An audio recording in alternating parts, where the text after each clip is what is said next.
Are you feeling the squeeze of student loan debt and an all-time high cost of living? We hear you, but you don't have to sacrifice your mental health or family relationships to get by.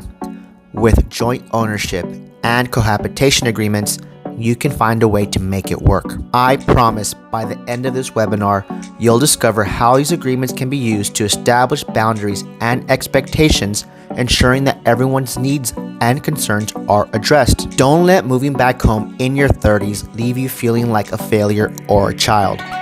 Take control of your future with joint ownership and cohabitation agreements and pave the way to financial stability and family harmony. Colin, thank you so much for taking the time to join me and go over a few topics that we talked about a few weeks ago, and I'm just excited to get started. Absolutely. I'm glad to get this conversation going because I think it's an important thing for a lot of people that are both looking at entering the real estate market or that maybe are already in it.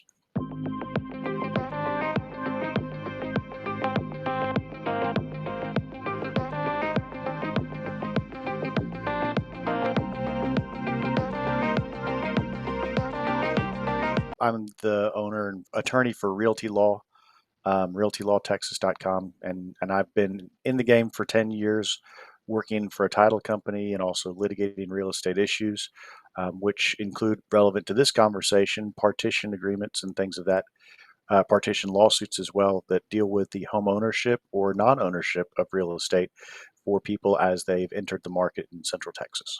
Question number one is, what are the legal implications of joint ownership and a cohabitation agreement for ownership and use of the property?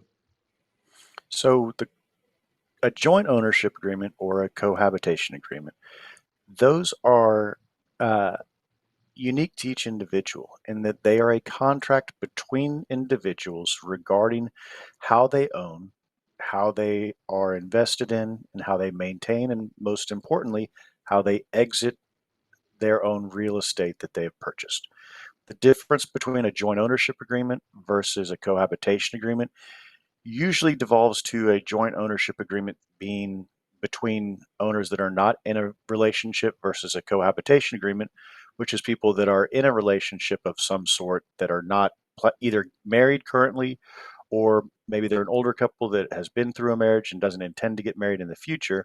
And so they want to outline what their stakes are in the real estate, what their obligations are, and how they move forward owning what is most everybody's largest asset in their life. And so by breaking down those responsibilities, putting a snapshot on what your contributions are, and then most importantly, trying to have some measure of civility and foresight as to how you get out of a property for the end game is the most important part to do, especially when you're in the beginning stages when everyone's happy, fun, and excited. Would you say that this is probably not common knowledge and not many people know about these two types of agreements? Absolutely not. I speak with a lot of realtors and I give out a lot of advice to realtors, and sometimes they'll always say, "Oh, what do I owe you? What do I need?" And I said, "Look, here's what I tell you. I do work for realtors, and I do it for you so that you can provide an asset to your clients. And the one thing that I think most everybody needs but doesn't know about is the cohabitation agreement. Cohabitation agreement is the one between a romantic relationship that's as someone once told me, it's a prenup for your house. And Oh, being able as a realtor or as a home buyer to be able to have that conversation when you're going to sign on to a promissory note for a $500,000 or so. Um, the fact that I've had so many people on the back end not having these agreements in place shows that most people don't know about it. Now, joint ownership agreements are a little bit different because it's rare to own a primary residence with someone that you're not in a relationship with, or if you are owning a primary residence with somebody that you're not in a relationship with, it's generally a close family member. And so there's less of that panic to get something in writing between mom and dad and their child versus between a boyfriend or girlfriend and their partner. And so, as far as the awareness of it, no, most people don't know about it, and it amazes me that there's any reluctance to doing that, considering that. If you don't have a plan, then you're left without a plan, and that's when you have to go to the courts to get one forced upon you, and that's a bad situation for everybody involved. Let's move on to question number two. How does joint ownership differ from a cohabitation agreement, and what are the advantages and disadvantages of each option? So the advantages and disadvantages for both options are going to be the same. They do two things, or excuse me, they do three things. Both a joint ownership and a cohabitation agreement accomplish the three goals of what did we do, what are we going to do, and how are we going to end it. And what I mean by what did you do is how much money did you put into the property? This is, I put in $60,000 the down payment, you put in $40,000 the down payment. All right, well, let's memorialize that so that there's no question about the equity put into it. Second, what are we going to do?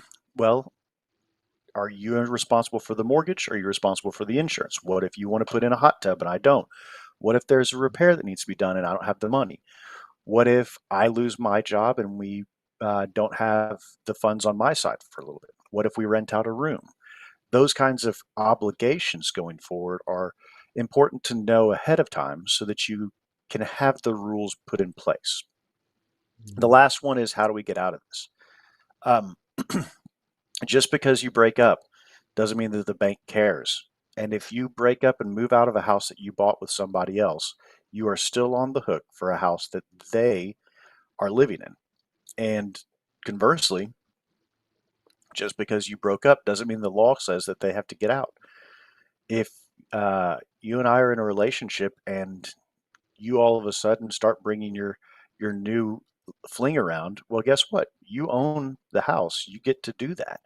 And without some sort of rational, mature conversation about who does what when we break up for the cohabitation agreement anyway, um, there's there's just chaos. And what we try and accomplish in a cohabitation agreement is, all right, who is it that's more financially able to stay in the house?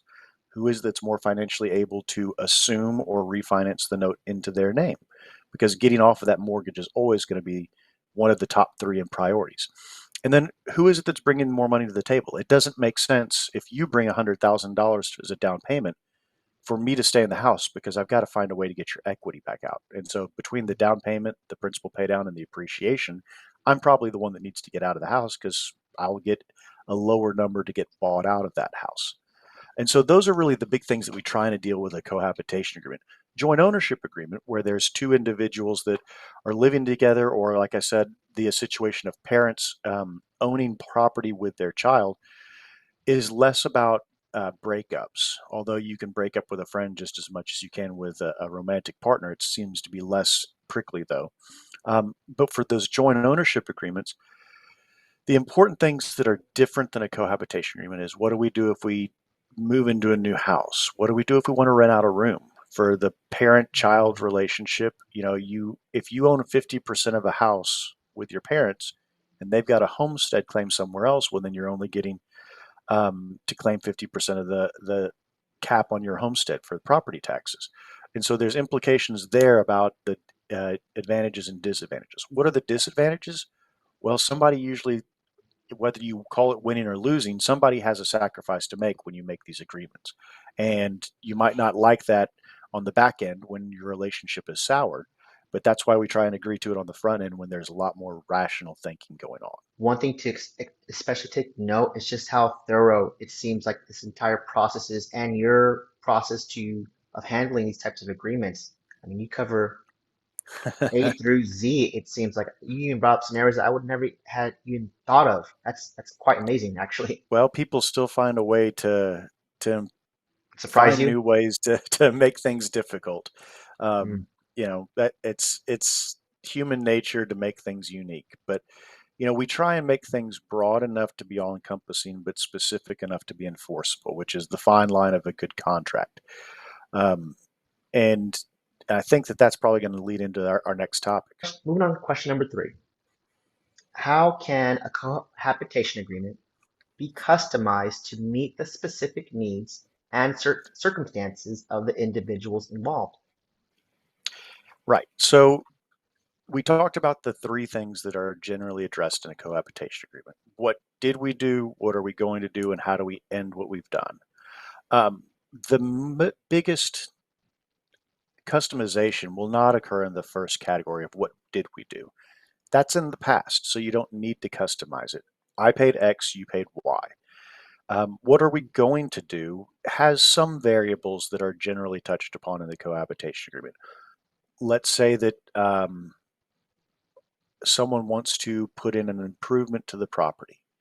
Okay, well, if it's a voluntary improvement, a new porch, a hot tub, resodding the yard, unless the other person agrees to it, that is considered to be just a donation or uh, a contribution, I guess is what I would say, to the house. And when the house gets sold, if it brings $6,000 of value, well, congratulations, you get three extra $1,000 from what you contributed to the house. But you don't get to later say, I put in a $10,000 hot tub and I want to have that repaid to me, because that's not the agreement that we have. We try and make it to where you're working together on these things. Um, Other things that can be customized. Well, if there's someone that's a disproportionately higher earner or a lower earner than the other person in a relationship, they may not have the incentive to go forward with buying a house if it's going to make them stressed out or worried about being able to make that monthly mortgage. And so I've had many people that say, look, I'm going to pay, we'll do 50-50 on the down payment, but I'm going to be in charge of 60% of the mortgage. Or maybe I guess that wasn't correct. People say, I'll do 60-40 on the down payment. I'll do 60-40 on the house mortgage payment, and I'm going to own 60% instead of 40%. All of the decisions and everything are still joint. It's just the equity is apportioned differently. And by setting that division of the pie out at the beginning, everyone has a little bit more clarity on what's going on. I'm putting more money in, you have less risk, but I get a greater benefit for when the house appreciates. And Mm. lastly is, um, what is it that we can customize for the exit strategy? You try and make it to where it works best for the situation and then best for the individuals. And what I mean by that is the amount of individuals that have come to me that are, they've had a breakup from a house that they bought in 2019, let's say, and now it's 2023, and lo and behold, the house has appreciated $150,000. And somebody wants to get their 75 grand equity out plus whatever they've put into the house, but the other party doesn't want to refinance. Well, what do you do in that situation? It's understandable they don't want to refinance when it's 4% higher than what their loan was when they bought the house, but you can't expect the person that's moving out of the home to stay on that mortgage, both for the liability and the debt to income ratio affecting their ability to buy a new house. And so you try and work with people as best you can, looking into the future on what's going to be the best situation for them with the facts we have now and applying them into the future. Wow. I like how you are breaking up kind of each kind of those three kind of chapters, beginning, middle, and end. It's very easy to follow along. Thank you for that. That's the hope, is that you try and make an agreement that is easy to follow. That at some point along the way, the lawyers took what a contract was, which was, let's make sure everyone understands what your responsibilities are, and then they made it into something to where no one understands what it is, and you've got to hire us for way too much money to interpret it for you, and then we just argue the whole time. And so I try and keep things back to the original point of an agreement, a cohabitation agreement, which is a contract that everyone knows what their responsibilities are. And if we know what it is when we get there, we know those rules that we're playing by. Let's move on to question number 4. What are the responsibilities of each individual involved in joint ownership or a cohabitation agreement, and how can these responsibilities be divided and assigned? So the way to start the answer to this is, what are the responsibilities and obligations when there is no written agreement between owners to a property? And that's when you have to look at what the Texas Property Code says. And if you want to fall asleep, go start reading statutes and property codes of what the law says, because it's miserable. But the law says that if you are 50-50 owners, then someone has complete right to enter, live in, and use the property in an entirety undivided interest. It's a 50% undivided interest in the property. It means that you don't get to say that this is my room. Technically, it's everybody's room that owns the house. Everyone is responsible for the joint mortgage payments, the joint insurance payments, the joint taxes, HOA. All of those payments are joint for both parties. Um, More important than that, either party can file a suit for partition. Suit for partition is asking the court to divide up the property if it can be divided up, which most residential properties cannot. And so if it can't be divided, and what I mean by that is if you have 10 acres, you draw a line down the middle and you have 5 and 5. Well, if it's not acreage and you have a home, then you have to sell it. And so you get the right to file a suit to get your liquidity out of the property. And so when you have a joint ownership or a cohabitation agreement, you seek to not only limit those rights, but assign those rights. Almost Mm, every agreement for a cohabitation is going to have either equal or proportionate responsibilities for mortgage, taxes, insurance, and other repair obligations. It also is going to have joint equal or proportionate rights to all the appreciation, principal paydown, and equity in the property. The things that it's not is try and dictate who gets to go. It takes away that right to partition. And by taking away the right to partition, it gives a little more certainty on how we disentangle from this relationship. For a joint ownership agreement, which is when you're not in a relationship, you have less of these concerns about a breakup. Um, you assign who's responsible. For parent-child joint ownership agreements, you have a lot of I'll do the down payment, you make all of the mortgage payments, and that's the responsibility of you. Or if you have two owners, you have two friend owners that are not in a relationship. We made these down payments and we're both responsible for the payments. But if we rent out a third room, well, then that comes off the top and then we make the other payments. And so you try and outline who the financial obligations fall on and then limit what the enforcement rights are against both parties so that you have that stability, I think, is what you would want to have going forward. And by detailing those agreements, you get to have a little bit more certainty. And most importantly, what I like is objectivity in what those payments are so that when emotions come into things later on, there's less of that emotional driven conversation because you have the rules stated in front of you. wow. One big takeaway I'm getting from this is that it actually addresses maybe some of the more touchier subjects between whoever you're getting in these types of agreements with. That way, everyone's on the same page, and you know we tend to not think about the harder stuff in the moment unless someone's really forcing us to. And that's what I'm really getting from these types of agreements and working with someone like yourself that has been through the motions and understands the process. And like that way, it's a very clear road, and that way you can get almost the best possible outcome for yourself. Right. It's none of this is academically overly challenging, but knowing which questions to ask and having the experience to ask it is where the value comes from. Or and I think also to piggyback on what you just said, having someone be the bad guy to talk about, hey, you cheated on me and we're breaking up. Well, what do we do about the house, right? Who's going to have that conversation? This next question's quite long, so bear with me here. Number 5, how can joint ownership or a cohabitation agreement be structured to address important issues such as the division of expenses and responsibilities? That's number 1. The distribution of property in the event of a breakup or death. I feel like we kind of touched on that earlier. And other matters that may arise during cohabitation. The easy answer, luckily, is that it can be structured however you agree to it. The problem is making sure that you know what it is that has come up or what needs to be addressed to know what to agree to. And Mm. like we joked about earlier, people find a way to mess things up. People find a way to be unique in how they've digressed from what their understanding was.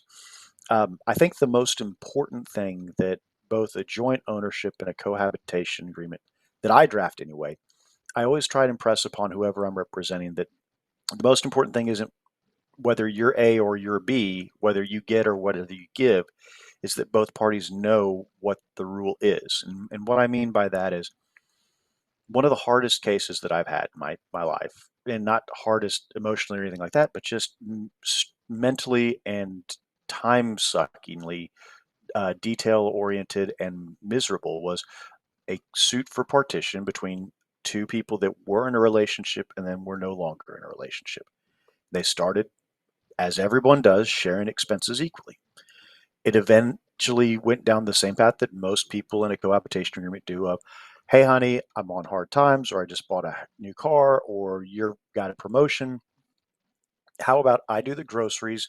I'll take over the bills, and I'll take care of the car payment, and then you take over the mortgage. Well, when you do that, objectively speaking, to pull back the camera and look at what's going on from a documented financial perspective, you go from I'm paying half of what the mortgage is, I'm paying half of what the insurance is, I'm paying half of what the taxes are, to now you're paying all of it. And you're the only one that has a record of paying all of it. And I'm paying all the grocery bills.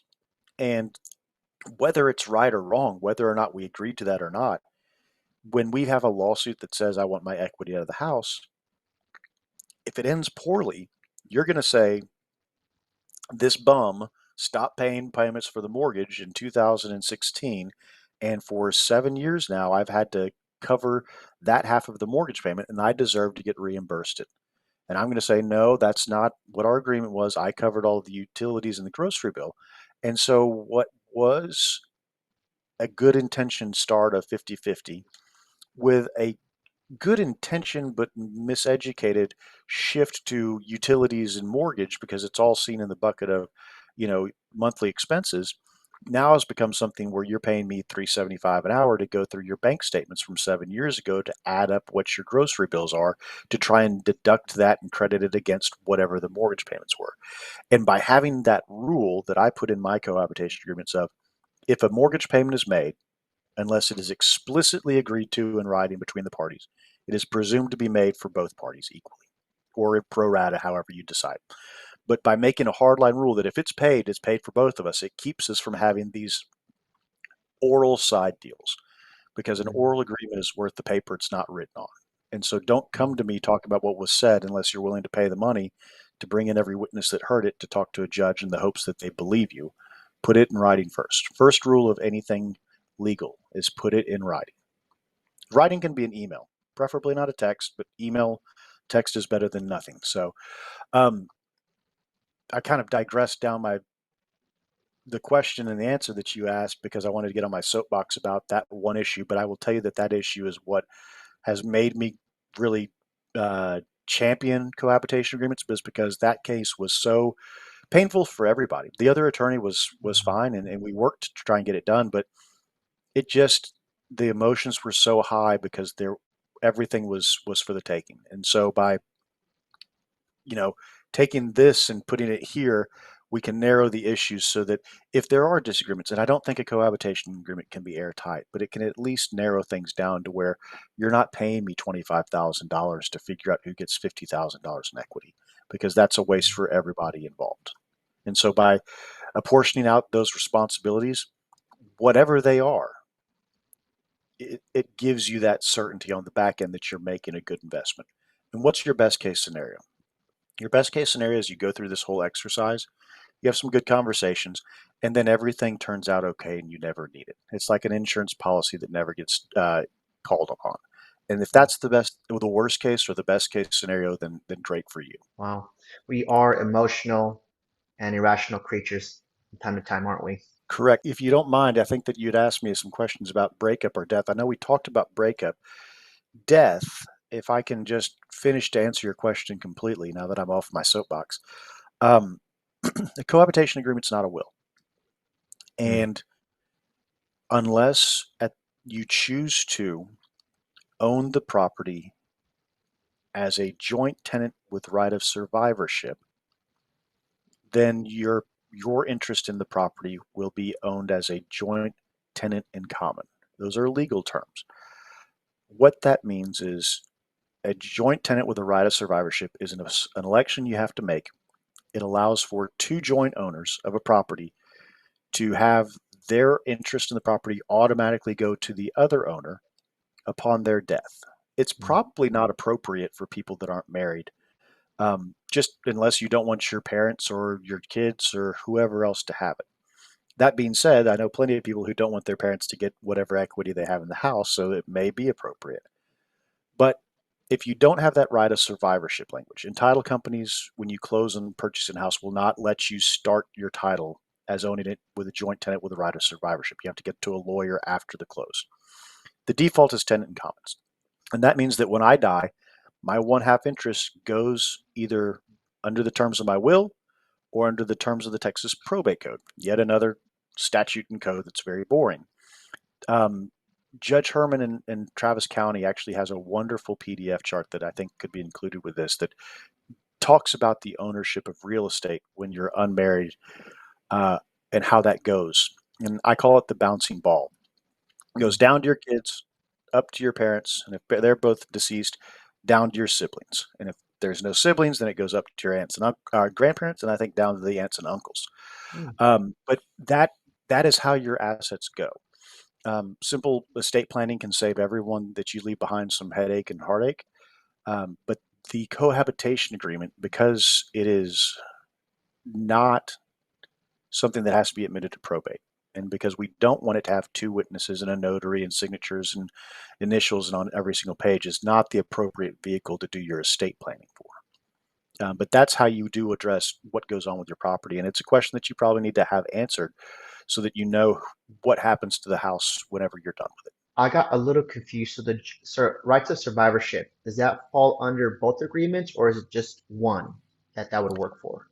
The right of survivorship actually falls under neither.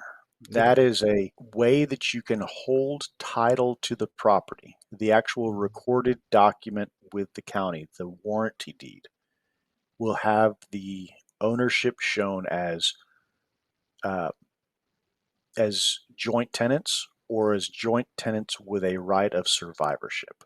And by Mhm. having that election done, you can have that special ownership transfer take place.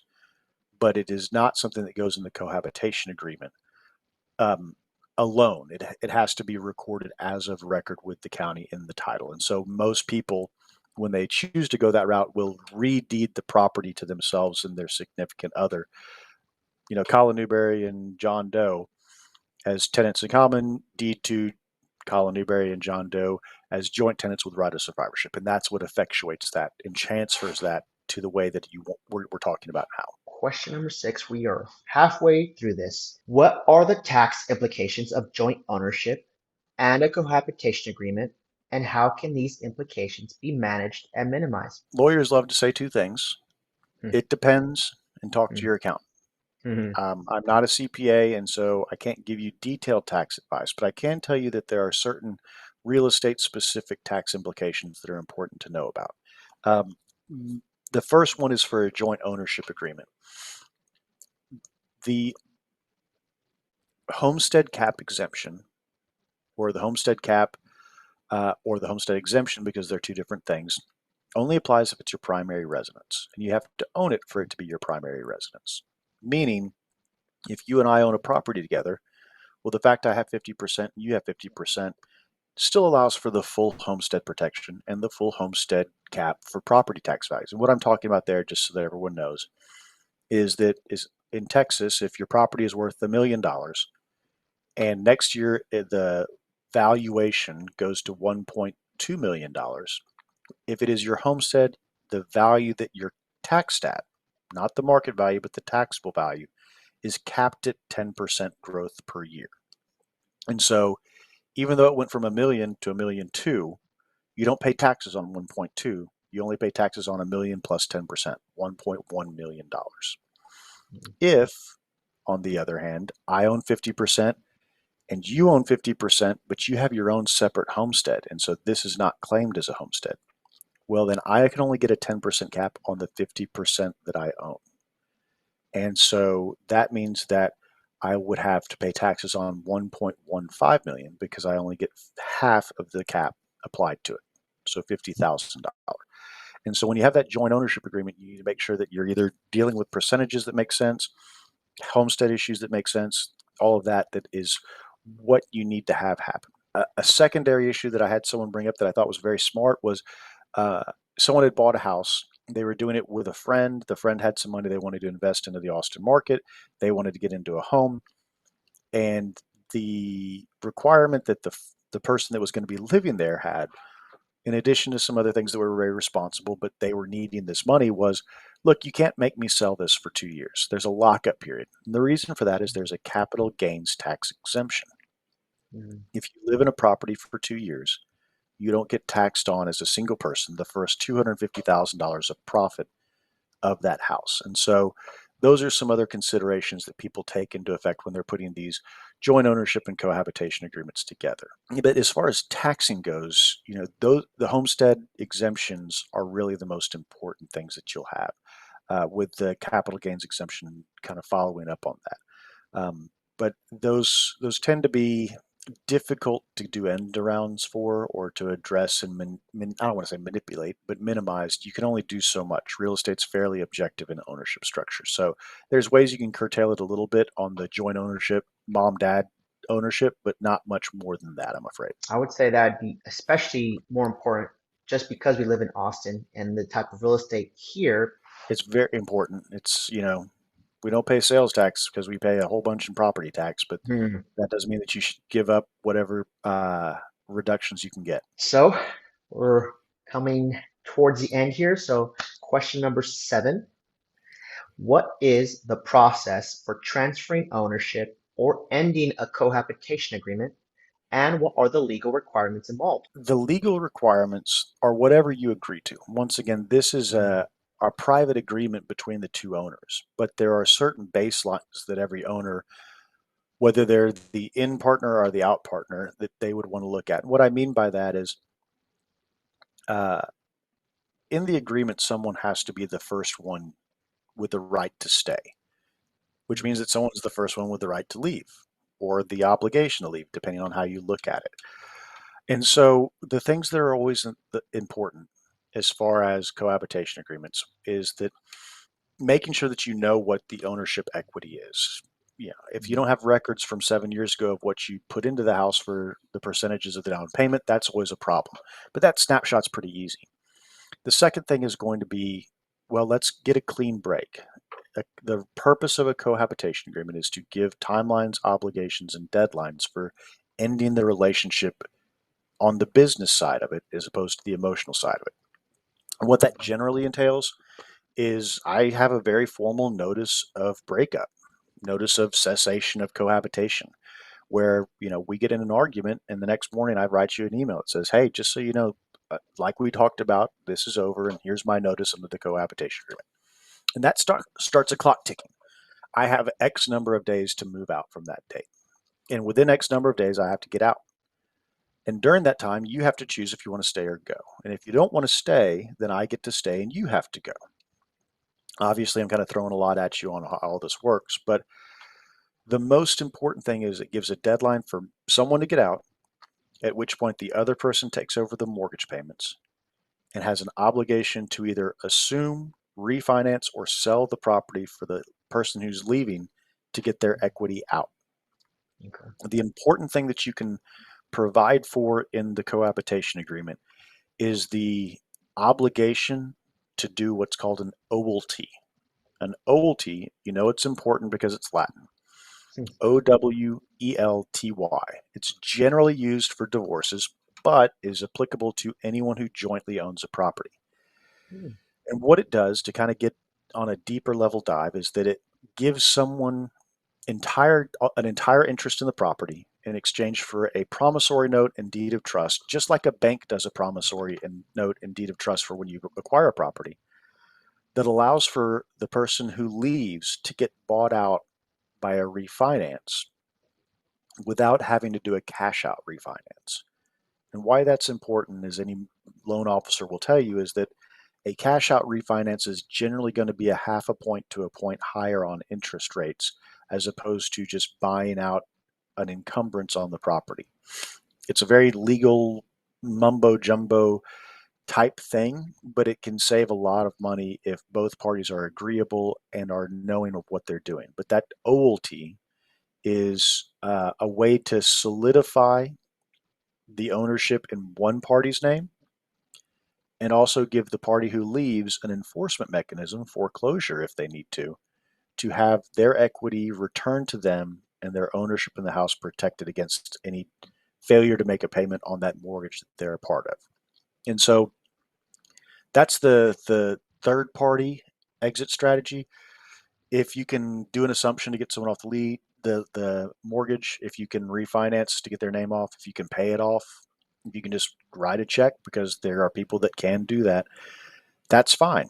But the things that have to be addressed are who stays, who goes, who gets their equity, how they get their equity, and most importantly, how do you get off of the mortgage? Because that's the most difficult tie to untie. Because, as I said at the beginning, a bank doesn't care. The more people they can have responsible for their mortgage, the better.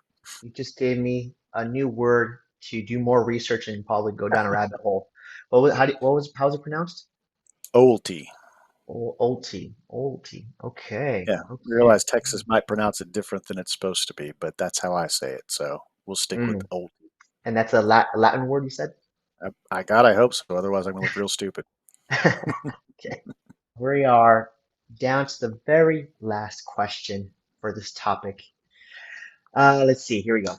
How can a joint ownership or cohabitation agreement be enforced, and what are the legal remedies available in the event of a dispute or breach of agreement? The only way to enforce or dispute or address this contract is to file a lawsuit.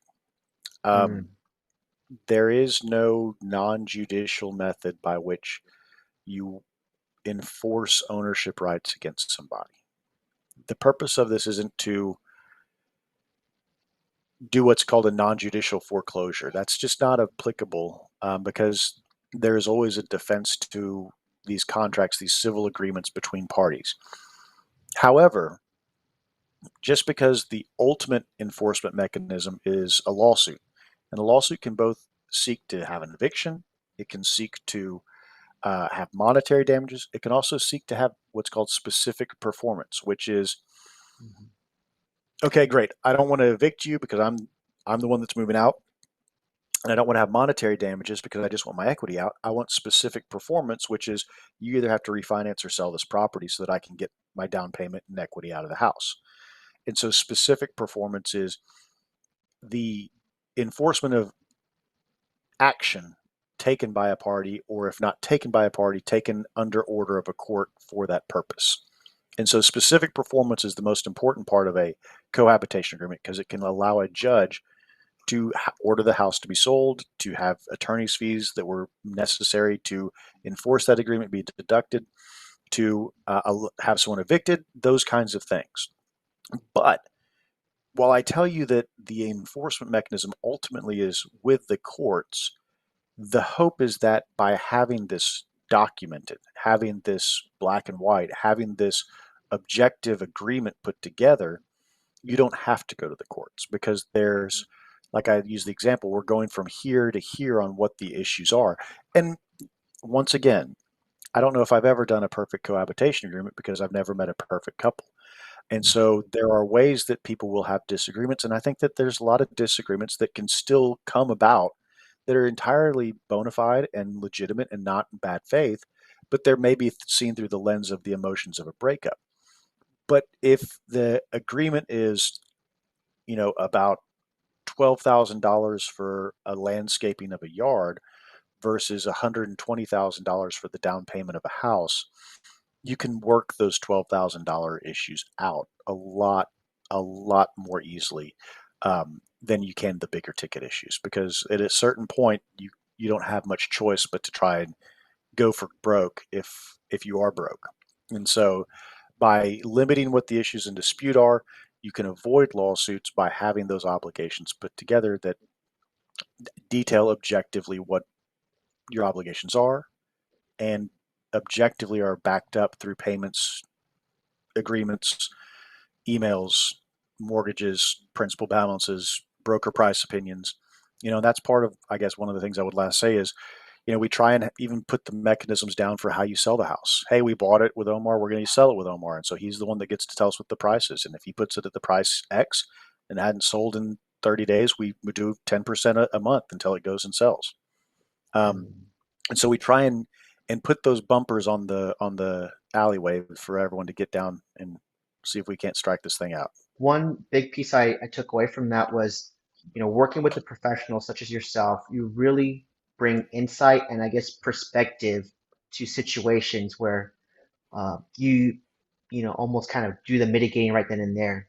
You don't, so you, it doesn't have to go that far as to more court or more higher legal fees, it sounds like. Am I correct in saying that? Absolutely. Yeah, it's no different than what you do. If you can address, um, hey, there was foundation work and there wasn't a warranty provided. Well, let's get that warranty put up uh, from our, the foundation company. Let's get it now before we list it because we don't want someone to come back and renegotiate against us.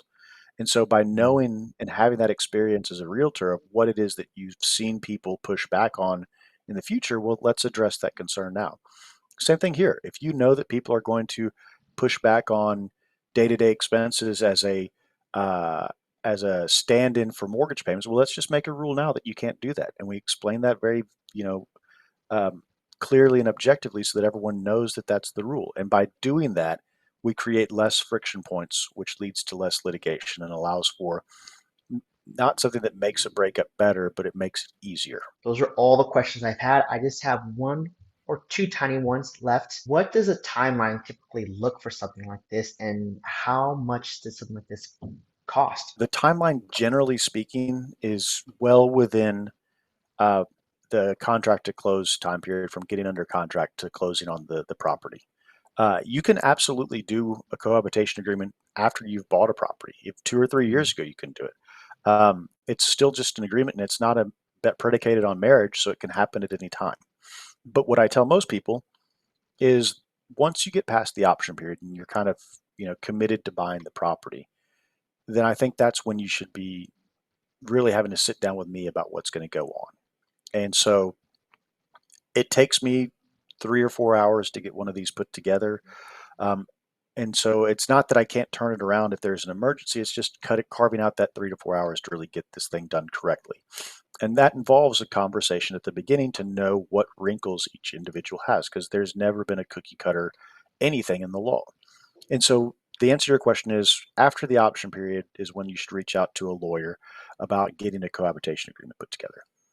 If it is a fairly commonplace agreement, 50-50 ownership, we know who's leaving, we know who's staying, there's not a whole bunch of um, nuances to it, then generally speaking, they run somewhere in the $1,900 range. If things really start escalating, or if there's another attorney involved that is maybe more prickly about things, that can cause time, and time is money for lawyers. Generally, for most people, we try and get it to where it's a document that people don't maybe need to have representation from start to finish. They can read it and understand it. But it generally starts at somewhere around $1,900, and if it's more intense, I usually can tell after that initial conversation to give people a heads up. But I try my best to give a flat fee so that we all know what the cost is, and you don't have to worry about that chess clock getting clicked on every time you send an email or make a phone call, because I don't think that gets me the best information. I don't think that's what people want, is to have feel like every moment is money going down the drain. Let's just get a set cost so that you feel comfortable really digging in on the questions that you have. When I think of just all the future headaches and like the potential, like how just money you could waste on just more frivolous things, that is a price tag that's worth every penny, even if that's the starting point, right? Because everything we just talked about, I would have made the blind assumption that your services, something like this would have cost easily $5,000 or more. Easily. I mean, I Wow, can charge that's more if people are okay with it, but I think that I've had enough experience to where it can get that way, but there's no reason for it to. If you've got that level of detail, then it's usually a bad sign of things to come. Let's try and keep the mm, lines bright and the rules objective and easy to follow, because we don't want, that's like you were saying, the whole point is to make things known. And if we know what everything is, we can address it as best we can. But yeah, you're right. Especially, the way that I frame it to some people, kind of to piggyback on what your observation was, is you're going into business with somebody just because it's not an LLC or it's not a commercial retail front. If you're signing your name on a $500,000 mortgage, well, then I think that, $2,000 to have some sort of operating agreement between the two parties to protect that investment and to limit the liability for your involvement in that investment is not only practical, but also, responsible and probably irresponsible not to. I just really want to point out that Colin, people watching, these were subjects that aren't easy to digest. But Colin, you explained all that beautifully. Like I think you have a very good knack for knowing how to take something complex and explain it very simply. And your flow of thinking is, I don't know, just right. We're on the same wavelength, I feel like. We're going to come to an end. I'm going to link all of our information. You get in touch with us down below. So if you guys feel like this is something that fits your current situation or just want to talk more, Colin and I are available for your needs. And again, Colin, thank you so much for taking the time, for joining me here today and answering some questions. Absolutely. Thank you.